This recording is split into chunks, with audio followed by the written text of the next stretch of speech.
আমাদের মায়ার কারণে ওদের মাফ করে দিলা। আল্লাহ বলে দয়াময়, এই জন্য বুঝাইতেছিলাম সহবা, একটা মাটির চাকা ফুলের গাছের গোড়ায় থাকার কারণে যদি মাটির মধ্যে ফুলের ঘেরান আসতে পারে, একজন গুনাহগার বান্দা যখন আল্লাহর ওলিদের নেক নজরে থাকে তখন তাদের মধ্যে কেন আখিরাতে ঘ্রাণ আসবে না? আমি প্রায় সময় উদাহরণ দিই, একটা গাঁজাখোর বেআমলওয়ালা বেনামাজি, ওর নজরের মধ্যেও কিন্তু পাওয়ার আছে। একটা বেনামাজি বেআমলওয়ালা হঠাৎ একটা দুধের বাচ্চার দিকে নজর দিয়ে এত সুন্দর কেন? এটা বক নজর। কি নজর? এত সুন্দর কেন? এই কথা বলা মাত্র বাচ্চাটা আস্তে আস্তে কেমন যেন দোষ লেগে গেল, শুকায় যায়, খানা খায় না, ঘুমায় না, রুচি নাই। ডাক্তার বলেন কোন রোগ নাই। মুরব্বীরা বলে কি হয়েছে? কয় বদনজর, বদনজর, বদনজর।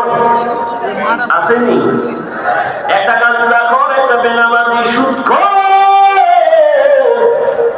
ও যদি নজর দিলে বাচ্চার মধ্যে রিয়াকশন হয়, ওর নজরে যদি পাওয়ার থাকে, ওরে যারা আমার মাওলার খাঁটি গোলাম, আল্লাহর প্রিয় বান্দা, যারা আল্লাহওয়ালা জাকিরিন, যারা জিকির করে, তেলাওয়াত করে, তাহাজ্জুদ করে, সব সময় আমার আল্লাহর মহব্বত নিয়ে চলে, এই আল্লাহর খাঁটি ওলি যারা, এরা যদি আল্লাহর কোন দুনিয়াওয়ালা বান্দার দিকে নেক নজর দেয়, ওই দুনিয়াওয়ালা কেন আল্লাহর ওলির নজরে আখিরাত ওয়ালা হবে না? হবে না? আল্লাহওয়ালার নজরের মধ্যে পাওয়ার। قال رسول الله صلى الله عليه وآله وسلم اتقوا فراسة المؤمن فإنه ينظر بنور الله। আল্লাহর নবী বলেন, এই দুনিয়ার উম্মতেরা, আল্লাহর প্রিয় বান্দা মুমিন, এদের স্পেশাল পাওয়ারকে তোমরা ভয় করিও, কারণ এরা যা দেখে তোমরা তা দেখো না। আল্লাহ তাআলা এদের পাওয়ার দান করেন, তুমি দেখবা না। আল্লাহর প্রিয় বান্দারা দেখেন, চামড়া চোখ দিয়ে দেখে না, আল্লাহ দেওয়া নূরের আলো দিয়ে তারা অনেক কিছু দেখতে পায়। আল্লাহ দেওয়া নূরের পাওয়ার,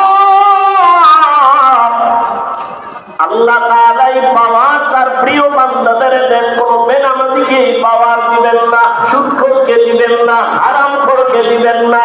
এই পাওয়ার আল্লাহ মুত্তাকি যারা তাদেরকে দান করবেন, তাকওয়াওয়ালাদের এই পাওয়ার দান করবেন। এই জন্য আল্লাহর প্রিয় বান্দা যারা ওলি, যারা আউলিয়া, এদের নজরের মধ্যে পাওয়ার আর পাওয়ার আর পাওয়ার আর পাওয়ার আল্লাহ দান করেন। এই পাওয়ার দিয়া তারা এখানে থেকে বহু কিছু দেখতে পায়। পয়গম্বরের একজন সাহাবী ওমর ফারুক রাদিয়াল্লাহু তাআলা আনহু, তিনি খুতবা পড়তেছেন, খুতবার ভেতরে হঠাৎ করে একটা অপ্রাসঙ্গিক একটা শব্দ উচ্চারণ করলেন, ইয়া সারিয়াতাল জাবাল, ইয়া সারিয়াতাল জাবাল, ইয়া সারিয়াতাল জাবাল। এই সারিয়া, পাহাড়, পাহাড়, পাহাড়, এ সারিয়া, পাহাড় দেখো। ওমরের আওয়াজটা যেখান থেকে দিলেন মদিনাতুল মুনাওয়ারা, ওখান থেকে ওই সারিয়া 2000 কিলোমিটার দূরে ছিল ইরানে। কয় হাজার কিলোমিটার? 2000 কিলোমিটার দূর ইরানে তখন যুদ্ধ চলে। ওমর খুতবা পড়ার মাঝখান দিয়ে বলে, সারিয়া, পাহাড়টাকে কাছে রেখে যুদ্ধ চালাও, পাহাড়ের অপর দিকে দুশমন। সারিয়াকে জিজ্ঞাসা করা হলো, এই সারিয়া, ওমরের আওয়াজটা শুনছিলি নি? সারিয়া বলে, কাছে বসিয়ে বললে যেমন শোনা যায় তেমনি শুনেছি। আউলিয়ারা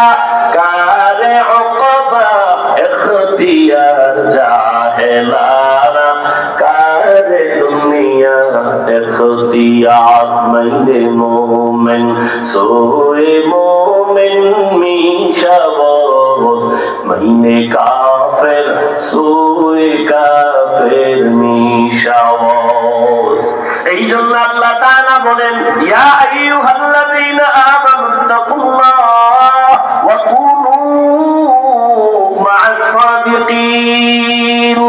ও দুনিয়ার মুমিন, তুমি আমি আল্লাহকে ভয় করো, তাকওয়া অর্জন করো, আর আমার প্রিয় গোলাম যারা আমার ওলি সাদিকিন সালেহিন এদের বন্ধু হইয়া থাকো।